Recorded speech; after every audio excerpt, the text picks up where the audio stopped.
මොනවාද මැච් එකෙන් බැක් යම් වී බැජ් ඇවිල්ලා. බලන්න ඕමිද බැක් එන්නවා බැක් එන්නවා බැක් ස්ටේඩියම් නම හූම මචං මැරලා ගියද මාත් ලබන අවුරුද්දේ මචං කැපෙනවනේ මාත් ලබන අවුරුද්දේ කැපෙනවා සුද්දා සුබ වේවා FF එපා FF එපා FF එපා FF එපා FF එපා කියලා ඔයාලගේ මේ අවුරුද්ද ඉවර වෙනවත් එක්කම මේ අවුරුද්ද ඉවර වෙනවත් එක්කම මම ගේමින් වලින් ළමයි මේ අවුරුද්ද ඉවර වෙද්දී ලබන අවුරුද්දේ 4 වෙනි මාසේ වෙන්න කලින්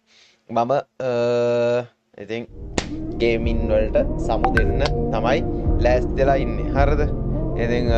තප්පර දියම් මේ නොටිෆිකේෂන් ඉතින් ඔයාලත් එක්ක අවුරුදු 7ක් මට ඉන්න පුළුවන් වුණා අවුරුදු 7ක් මම ඔයාලත් එක්ක ඉඳලා තියෙනවා ඉතින් අවුරුදු 13ක පොඩි කොල්ලෙක් දැන් ඕලෙලුත් ලියලා දැන් ජොබ් එකක් කරන අවුරුදු 20 කොල්ලෙක් වෙලා